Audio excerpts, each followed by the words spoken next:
देखिए, व्यास जी ने अभी बताया कि राम कहानी, कथा और कहानी में भेद है।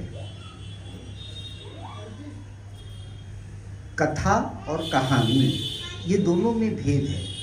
कथा वो होती है जो ऋषि महर्षियों के द्वारा कही गई है।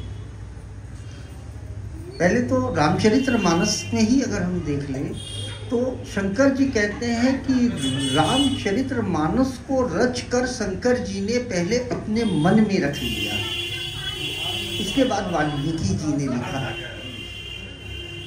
तो तुलसीदास जी से कहा कि तुलसीदास जी आपने क्या किया? अगर रामायण वाल्मीकि ने लिख दिया तो आपने क्या किया?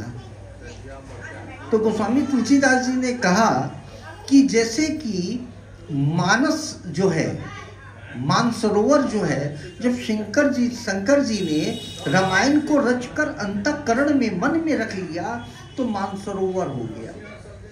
अब उस सरोवर के अंदर अगर, वैसे तो सभी स्नान कर सकते हैं, लेकिन अगर उसमें घाट बन जाए तो कितना अच्छा होगा। चारों दिशा से लोग आएंगे, उसमें स्नान करेंगे। तो ये जो मैंने लिखा है, ये मैंने सिर्फ घाट बना दी है, सीढ़ी के माध्यम से जाएं और सहज स्नान करके वापस आ जाएं, इसलिए मैंने रामचरितमानस की रचना की। अब रामचरितमानस को 400 वर्ष से भी ऊपर हो गए।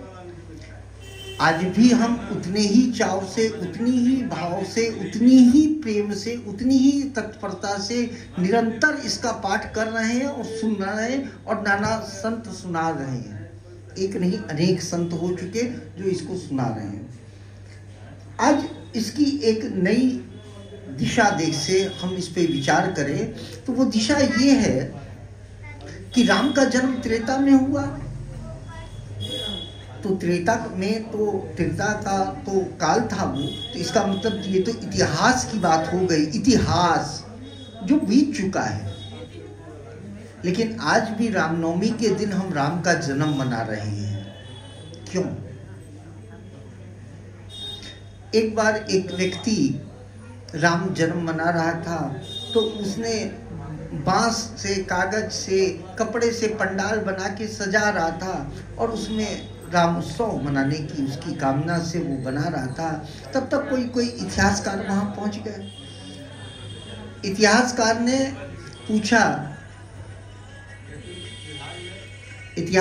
पूछा कि भाई ये क्या कर रहे हो? तो उस व्यक्ति ने पहले इतिहासकार को देखा, फिर पूछा, कहने लगे, अरे आपको नहीं मालूम आज राम जन्म है? मैं राम उत्सव की तैयारी कर रहा हूँ। तो उस इतिहासकार ने कहा कि ऐसा है कि अगर तुम तैयारी कर रहे हो तो राम का जन्म तो त्रेता में हुआ, और जहाँ राम का जन्म हुआ वहाँ दशरथ के यहाँ क्या वैभव था? स्वर्ण मंडित खंबे थे, कपड़े के तो खंबे नहीं थे, वहाँ तो स्वर्ण मंडित थे। वहाँ लाइटिंग भी हाइड्रोजन की नहीं थी, वहाँ मणियों की लाइट थी। और अगर हम ज्ञान की बात करें तो सतानंद और विश्वामित्र वशिष्ठ जैसे वहाँ ज्ञानी भी थे, हमसे श्रेष्ठ ज्ञानी थे, हमारे से ज़्यादा वैभव था। तो फिर इस कागज के मंडप की आज क्या आवश्यकता है? तो उस व्यक्ति ने उत्तर दिया, उस दिन मैं नहीं था, आज मैं हूँ।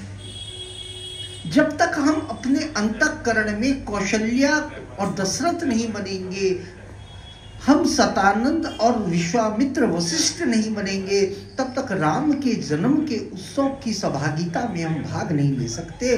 वही हाल सुंदरकांड का है। सुंदरकांड में भी हमें अंतःकरण में अपने हनुमान जी को ही रखना है।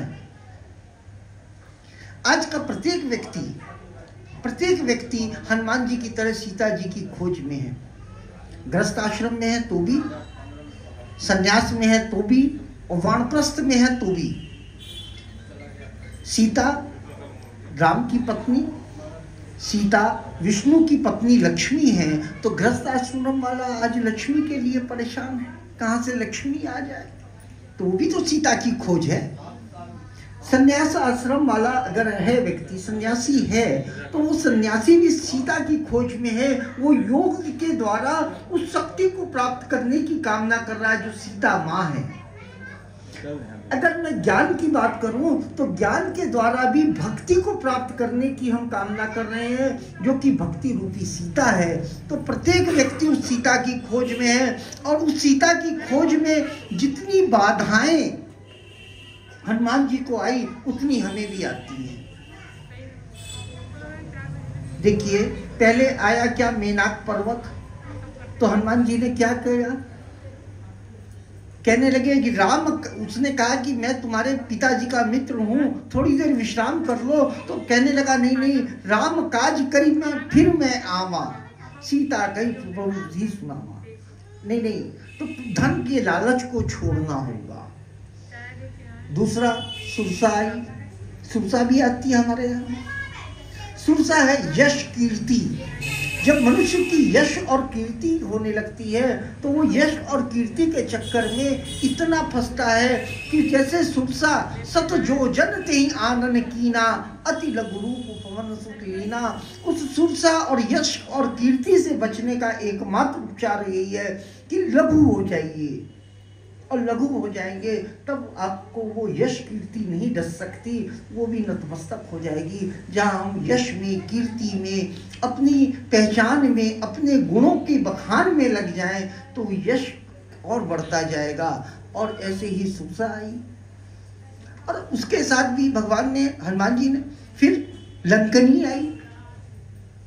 लंकनी को भी हनुमान जी ने मारा नहीं, मुक्का मार के खाली समझा दिया कि देखो भाई तंग मत करो, हमें जाने दो। इसी तरह से, और जब सीता माता का दर्शन कर लिया तो कोई बाधा नहीं आई हनुमान जी को। एक बार में रामचंद्र जी के पास लौट के चले आए। माँ के बगैर मिले, जब तक माँ से नहीं मिले तब तक बाधाएं आ रही थी, और माँ से जब मिल के, सीता जी से मिल के जब हनुमान जी वापस गए तो कोई बाधा नहीं आई। तो ये हाल प्रत्येक मनुष्य का है।